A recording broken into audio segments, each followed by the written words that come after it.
बिस्मिल्लाहिर्रहमानिर्रहीम। रब्बिश्रह ली सदरी वयस्सिर ली अमरी वहलुल उक़दतम मिन लिसानी यफ़क़हू क़ौली। सदक़ल्लाहुल अज़ीम। Dear viewers, Mohammad Yasin, lecturer, government post graduate college Okara. आज मैं जिस टॉपिक को आपके साथ सामने एक्सप्लेन करूँगा वो है यील्ड। फर्स्ट ईयर केमिस्ट्री के पहले चैप्टर का लास्ट टॉपिक है। शॉर्ट क्वेश्चन भी इसमें से आते हैं और न्यूमेरिकल भी इसका जो है इससे रिलेटेड आता है। देखते हैं कि इसको हम किस तरह से समझ सकते हैं। टॉपिक शुरू करने से पहले अगर आपने मेरा चैनल सब्सक्राइब नहीं किया तो इस चैनल को सब्सक्राइब करें और ज़्यादा से ज़्यादा लोगों तक शेयर करें ताकि ज़्यादा से ज़्यादा लोग इससे फ़ायदा उठा सकें। जी, टॉपिक जो है वो हमारा है यील्ड।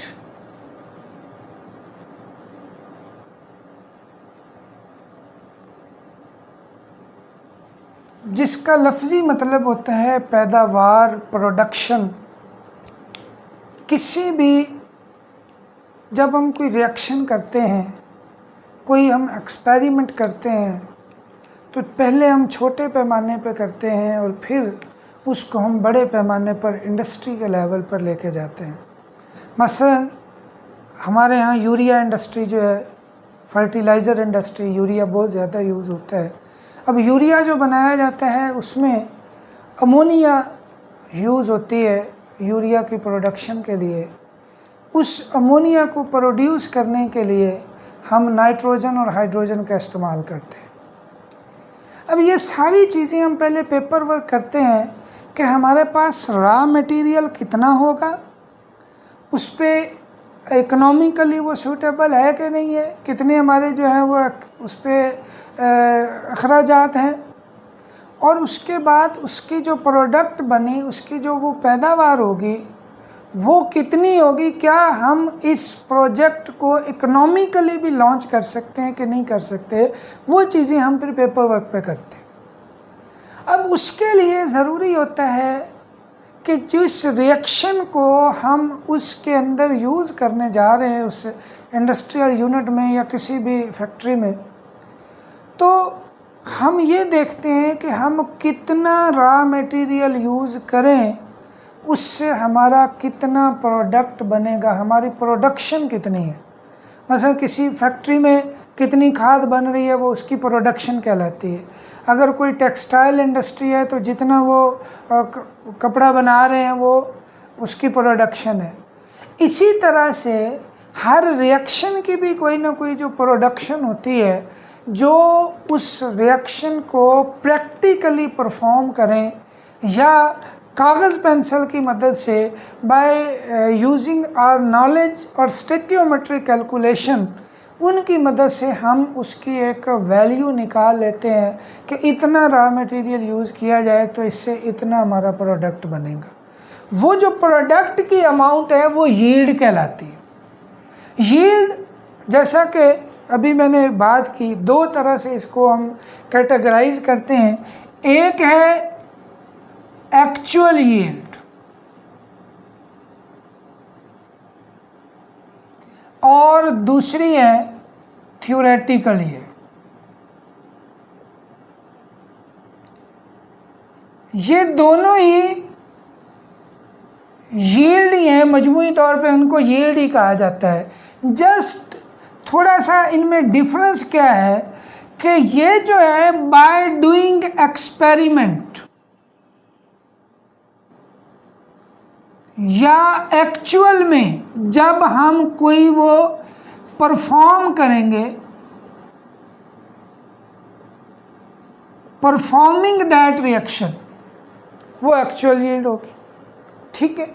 और जो हम कागज़ पेंसिल की मदद से हम थ्योरेटिकली मालूम करेंगे बाय यूजिंग स्टेकियोमेट्रिक डाटा, स्टेकियोमेट्रिक कैलकुलेशन, तो ये कहलाएगी बाय यूजिंग बैलेंस इक्वेशन। ऐसे कह लें, बैलेंस इक्वेशन को यूज़ करते हुए जो निकाली जाए वो थ्योरेटिकल यील्ड होगी।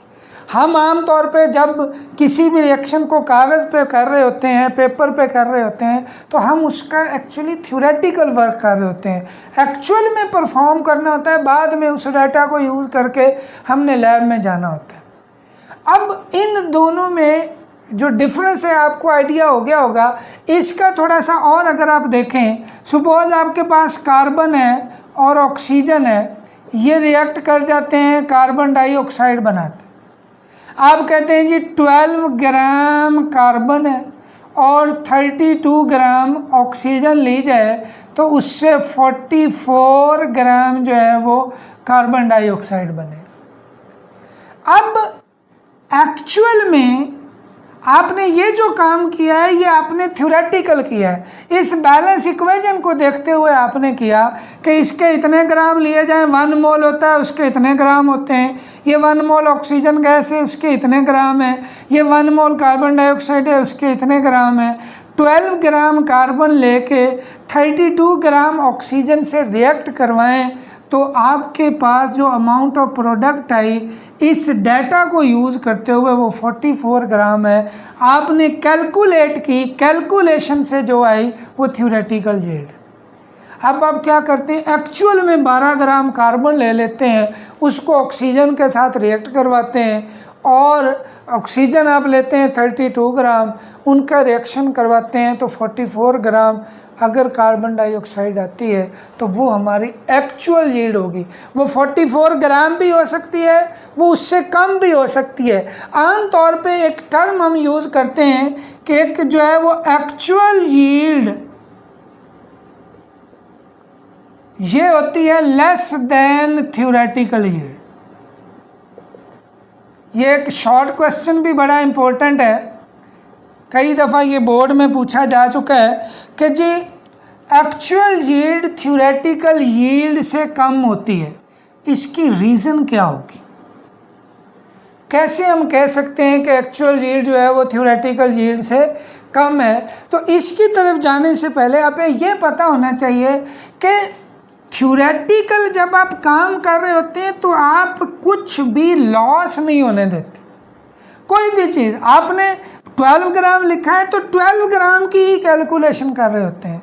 आपने 32 ग्राम लिखा है तो कैलकुलेशन आपकी 32 ग्राम से ही हो रही होती है। लेकिन जब आप ये काम लैब के अंदर कर रहे होते हैं, जिस बंदे ने 12 ग्राम कार्बन लेना है, जाहिर है उसने उसको पहले वेट करना है, ऑक्सीजन 32 ग्राम लेनी है उसका भी वेट करेंगे और फिर उनको रिएक्शन करेंगे। अब वो कंटेनर जिसके अंदर उसको लिया गया है, वहाँ पे उस पर्सन की हैंडलिंग कैसी है, वो किस तरह से इस अपरेटस को उठा रहा है, वो किस तरह से उनको यूज़ कर रहा है, उस पर बड़ा डिपेंड करता है। अगर इन एक्सपीरियंस वर्कर होगा, पहली वजह क्या होती है जी, इन एक्सपीरियंस वर्कर होते हैं। आप देखें किसी भी बंदे को आप पहली दफ़ा कोई काम करने को बता दें, आए एक ड्राइवर ही है, आप उसको बता देते हैं जी ड्राइविंग वो सीख रहा है, आप बता देते हैं सारा कुछ कि ये जो है वो क्लच है, ये ब्रेक है, ये स्टीयरिंग है, ये इसको ऐसे करना है, ऐसे करना है, ऐसे करना है। लेकिन जब आप उसको बिठाएंगे तो वो उसको पहली दफ़ा में उस तरह परफॉर्म नहीं कर पाएगा, उसका एक लिंक ही डेवलप नहीं हो पाएगा। जैसे जैसे टाइम गुजरेगा, जैसे जैसे वो ड्राइविंग में एक्सपर्ट होता जाएगा, उसकी हैंडलिंग जो है वो ज़्यादा प्रॉपर होती जाएगी। तो वर्कर्स अगर आपका इनएक्सपीरियंस होगा तो उसकी वजह से मैक्सिमम चांस है कि आपके जो रिएक्टेंट या प्रोडक्ट में से कुछ ज़ाया हो जाए, लॉस हो जाए। वो डालते हुए कुछ साइड पे गिरा देते हैं, कुछ जो है वो गैस है तो उसको कंट्रोल करना मुश्किल है, उसको कंट्रोल जो है एयर टाइट करना होता है, लेकिन वहाँ से कहीं से वो लीक हो रही हो तो वहाँ से भी लॉस हो जाता है। तो एक तो ये कि इनएक्सपीरियंस वर्कर की वजह से भी, चाहे आपका रिएक्टेंट लॉस हो जाए, चाहे आपका प्रोडक्ट हो, ओवरऑल आपकी जो एक्चुअल यील्ड होगी वो फिर थ्योरेटिकल यील्ड से कम हो जाएगी। दूसरी चीज़ लॉस भी है। कुछ ऐसे प्रोसेस होते हैं बाय प्रोसेस, कुछ ऐसे प्रोसेस हम करते हैं जिसमें उस रिएक्टेंट का या प्रोडक्ट का लॉस होने का चांस होता है। मसलन हम जब सेपरेशन कर रहे होते हैं, अब सेपरेशन जो होती है वो डिस्टिलेशन से भी होती है, सेपरेशन हम फिल्ट्रेशन से भी कर लेते हैं, ठीक है। मुख्तलिफ टेक्निक्स जो है वो सेपरेशन की हम यूज़ करते हैं। अब इस काम के दौरान क्रिस्टलाइजेशन भी हो सकती है, क्रिस्टल्स बना के उनको सेपरेट करना, ठीक है। फिल्टर कर रहे हैं, एक कंटेनर से दूसरे कंटेनर में डाल रहे हैं, देन चांस होता है कि वो प्रोडक्ट जो है या वो रिएक्टेंट है वो कुछ ज़ाया हो जाए। जैसे आप देखें, एक गिलास में आप वाटर ले लेते हैं, उस गिलास से आप दूसरे गिलास में वाटर डालें तो आपने मैक्सिमम पूरा उसको अच्छी तरह हिला दिया, तो क्या सारा का सारा वाटर उधर चला गया? नहीं गया। क्यों नहीं गया?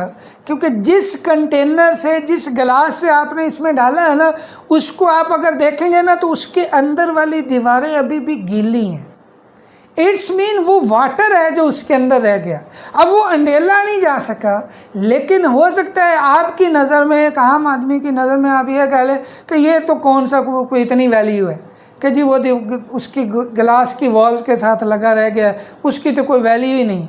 लेकिन केमिस्ट्री में वैल्यू है, मिलीग्राम में, ग्राम में, जितनी भी वैल्यू होती है, ट्रेस अमाउंट में भी चीज़ें आती हैं तो वो किसी न किसी तरह से अफेक्ट कर सकती हैं, ठीक है। ये हर रिएक्शन की अपनी नेचर पे डिपेंड करता है, लेकिन हम उसको इग्नोर नहीं कर सकते। जब वो वैल्यू जो लॉस इस तरह का कुछ होता है, लॉस मुख्तलिफ प्रोसेस के ज़रिए, क्रिस्टलाइजेशन है, सेपरेशन है, डिस्टिलेशन है, या आपने उसको बॉयल करना है, या आपने उसको हीट करना है किसी तरह से, तो उस दौरान भी उसके जो चांसेस होते हैं कि वो ज़ाया हो जाए प्रोडक्ट आपका या कोई रिएक्टेंट। तीसरी चीज़, due to some side reaction. Side reaction हो सकते हैं। मिसाल के तौर पर जैसे अभी हमने ये देखा कि कार्बन और ऑक्सीजन रिएक्ट करके क्या बनाते हैं? Carbon dioxide. अब ये हमारा रिएक्शन लिखा हुआ है, अगर इसमें कार्बन और ऑक्सीजन के रिएक्शन से कुछ कार्बन मोनोऑक्साइड भी बन जाए, लेकिन वो इस इक्वेशन में लिखी हुई ना हो, इस इक्वेशन का हिस्सा ना हो, बनती है लेकिन इस इक्वेशन का रिएक्शन का हिस्सा नहीं है, तो उसको हम साइड रिएक्शन बोलते हैं। और साइड रिएक्शन होगा तो ज़ाहिर है 12 ग्राम, अगर सारा का सारा 12 ग्राम इधर जाएगा तो फिर ये 44 ग्राम बनने। अगर उसमें से कुछ कार्बन इधर चला गया कार्बन मोनोऑक्साइड की शक्ल में, तो फिर ये 44 ग्राम कभी भी नहीं बनेगा। तो थ्योरेटिकली तो हम कहेंगे कि ये 44 ग्राम बनना है, लेकिन एक्चुअल में due to the formation of this side reaction, due to the this side reaction, ये एक्चुअल अमाउंट इससे क्या हो जाएगी? कम हो जाएगी। यही वजह है कि हम कहते हैं कि जी साइड रिएक्शन जो है वो भी वजह बन सकते हैं एक्चुअल यील्ड का थ्योरेटिकल यील्ड से कम होने में। अब 3 पॉइंट हैं, ये अलग से एक शॉर्ट क्वेश्चन है, बड़ा इंपॉर्टेंट है, कई दफ़ा पूछा भी जा चुका है। आपने इसको सच ही याद करना है, पॉइंट्स बना लेने हैं, और उसमें जो है ये मैंने चीज़ें लिखी हैं बुक के अंदर, ये बाकायदा और भी इनकी बताई गई हैं, वो सारी आप इसमें लिखेंगे तो फिर आपको इसके पूरे नंबर मिलेंगे। एक और चीज़ इसमें से एक बड़ा इंपॉर्टेंट शॉर्ट क्वेश्चन पूछा जाता है, वो क्या है जी? Efficiency of a reaction. एक रिएक्शन जो है, आपने थ्योरेटिकली भी आपने पेपर वर्क किया, आपको पता चला जी उससे इतना प्रोडक्ट बनना है, इतनी उसकी थ्योरेटिकल यील्ड होगी, ठीक है। अब आप क्या करते हैं? जैसे इसके लिए आपने कहा जी 44 ग्राम इसके बनने हैं, आपने क्या किया? एक्चुअल में कार्बन और ऑक्सीजन लेके रिएक्शन करवाया, और उससे जो कार्बन डाइऑक्साइड बनी उसको वेट किया, तो वो जो यील्ड था वो एक्चुअल यील्ड था। अब असल थ्योरेटिकली जितनी आई है उसमें और एक्चुअल में जितनी बनी है, इनमें जो डिफरेंस होगा, जो रेशो होगी, एक्चुअली वो एफिशिएंसी से रिलेट करते हैं। वो उसकी परफॉर्मेंस है कि आपने कितना एफिशिएंटली काम किया, आपकी परफॉर्मेंस कितनी अच्छी थी, या उस रिएक्शन के करवाने में कितना अच्छा काम किया गया। अगर तो वो 100% सेम है तो इसका मतलब वो 100% एफिशिएंट काम हुआ, लेकिन उसमें 100% होता नहीं है, कुछ ना कुछ जो है वो लॉस किसी न किसी वजह से हो जाता है। मोस्टली ये होता है कि एक्चुअल यील्ड जो होती है वो थ्योरेटिकल यील्ड से कम होती है। तो एफिशिएंसी ऑफ रिएक्शन को एक्चुअली इन दोनों के डिफरेंस से जो है वो निकाला जाता है। इसकी रेशो हम निकाल लेते हैं, इसको एक और नाम भी देते हैं, इनडायरेक्टली आप ये कह सकते हैं कि ये हमें बताती है percentage yield of a reaction, किसी भी रिएक्शन की परसेंटेज यील्ड। और परसेंटेज यील्ड क्या होती है, उसके लिए हमारे पास एक फार्मूला है। ये आपके पास अगर क्वेश्चन आता है तो आपने एज सच लिखना है, actual yield divided by theoretical yield multiplied by 100। ये वो फार्मूला है जिसके तहत आप किसी भी रिएक्शन की, जो आपने थ्योरेटिकल भी किया, थ्योरेटिकली भी आपने कैलकुलेट किया, उससे जो अमाउंट आई वो आपने नीचे लिखनी है। मसलन इसमें जो आप एक्चुअल में परफॉर्म करते हैं तो 40 आ जाता है, थ्योरेटिकली आप कर निकालते हैं जी 40 है, 44 है, तो आप 44 नीचे लिखेंगे, एक्चुअल में निकली 40 ऊपर लिखेंगे, मल्टीप्लाइड बाय 100 करेंगे तो ये इसकी परसेंटेज आ जाएगी। ये है वो फार्मूला जिसकी मदद से आप परसेंटेज यील्ड भी इसको बोल सकते हैं, या इनडायरेक्टली आप इससे पता लगा सकते हैं कि उस रिएक्शन की एफिशिएंसी क्या है, कितना एफिशिएंटली वो काम किया गया। ठीक है, ये था आज का हमारा टॉपिक। इससे रिलेटेड न्यूमेरिकल भी हैं, जो इस चैप्टर के न्यूमेरिकल हैं, मैं कोशिश करूँगा उनको 2 या 3 वीडियो में एग्जांपल्स और जो एक्सरसाइज के न्यूमेरिकल है उसको भी लेके आऊँ, ताकि इससे रिलेटेड जितनी भी चीज़ें हैं जो लास्ट हमने टॉपिक पढ़े उससे भी उन सारे जो न्यूमेरिकल्स हैं वो भी हमें क्लियर हो जाए। उम्मीद है आपको समझ आई होगी।